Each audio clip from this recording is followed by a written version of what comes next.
بسم اللہ الرحمن الرحیم۔ صالح بیوی۔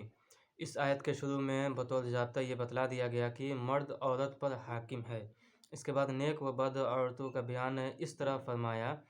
فالصالحات قانتات حافظات للغیب بما حفظ اللہ، یعنی نیک عورتیں وہ ہیں جو مرد کی حاکمیت کو تسلیم کر کے ان کی اطاعت کرتی ہیں اور مردوں کے پیٹھ پیچھے بھی اپنے نفس اور ان کے مال کی حفاظت کرتی ہیں، یعنی اپنی عصمت اور گھر کی مال کی حفاظت جو امور خانہ داری میں سب سے اہم ہے ان کے بجا لانے میں ان کے لیے مردوں کے سامنے اور پیچھے کے حالات بالکل مساوی ہیں۔ یہ نہیں کہ ان کے سامنے تو اس کا اہتمام کرے اور ان کے نظروں سے غائب ہو تو اس میں لاپرواہی برتے۔ رسول کریم صلی اللہ علیہ وسلم نے اس آیت کی تفسیر کے طور پر ارشاد فرمایا ہے، یعنی بہترین عورت وہ ہے کہ جب تم اس کو دیکھو تو خوش ہو، اور جب اس کو کوئی حکم دو تو اطاعت کرے، اور جب تم غائب ہو تو اپنے نفس اور مال کی حفاظت کرے۔ اور چونکہ عورتوں کی یہ ذمہ داریاں یعنی اپنے عصمت اور شوہر کے مال کی حفاظت دونوں آسان کام نہیں ہے، اس لیے آگے فرمایا بما حفظ اللہ، یعنی اس حفاظت میں اللہ تعالیٰ عورتوں کی مدد فرماتے ہیں، یعنی اس حفاظت میں اللہ تعالیٰ عورتوں کی مدد فرماتے ہیں، یعنی اس حفاظت میں اللہ تعالیٰ عورتوں کی مدد فرماتے ہیں،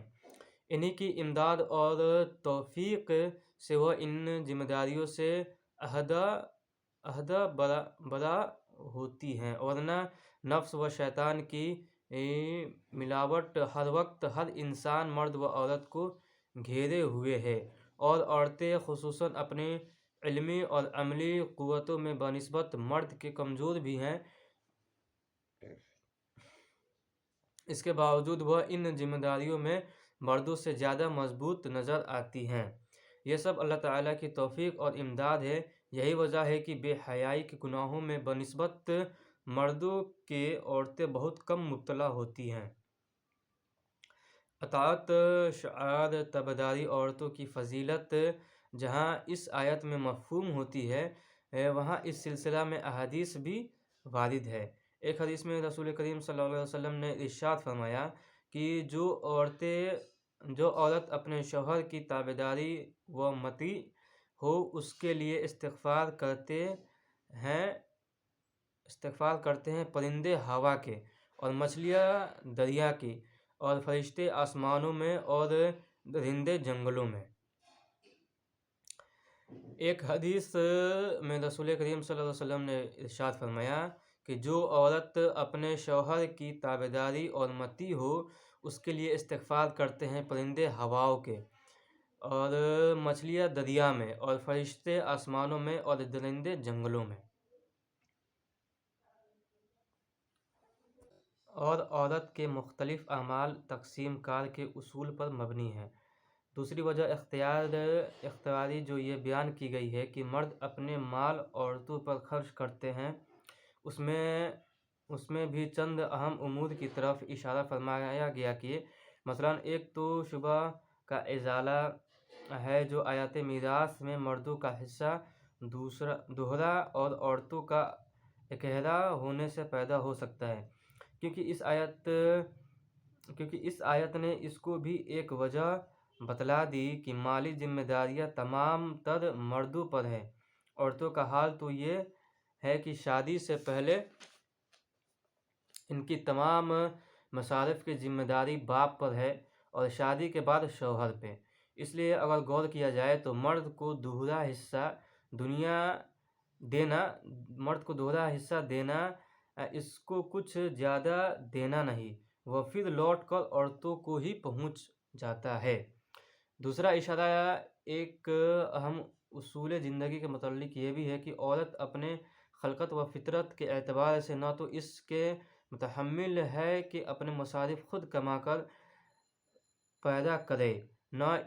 اس کی حالات اس کے لیے سازگار ہے کہ وہ محنت مزدوری اور دوسرے ذرائع کسب میں مردوں کی طرح دفتروں اور بازاروں میں پھرا کرے۔ اس لیے حق تعالیٰ نے اس کی پوری ذمہ داری مردوں پر ڈال دی۔ شادی سے پہلے باپ اس کا متکفل ہے اور شادی کے بعد شوہر۔ اس کے بالمقابل نسل بڑھانے کا ذریعہ عورتوں کو بنا دیا گیا۔ بچوں کی اور امور خاندانی کی ذمہ داری بھی اسی پر ڈال دی گئی، جبکہ مرد ان امور کا متحمل نہیں ہو سکتا۔ اس لیے یہ نہیں سمجھا جا سکتا کہ عورت کو اپنے نفقات میں مرد کا محتاج کر کے اس کا رتبہ کم کر دیا گیا ہے، بلکہ تقسیم کار کے اصول پر ڈیوٹیاں تقسیم کر دی گئی ہیں۔ ہاں، ڈیوٹیوں کے درمیان جو باہم تفاضل ہوا کرتا ہے وہ یہاں بھی ہے۔ خلاصہ یہ ہے کہ ان دونوں وجہوں کے ذریعے یہ بتلا دیا گیا کہ مردوں کی حاکمیت سے نہ عورتوں کا کوئی درجہ کم ہوتا ہے اور نہ ان کی اس میں کوئی منفعت ہے، بلکہ اس کا فائدہ بھی عورتوں ہی کی طرح عائد ہوتا ہے۔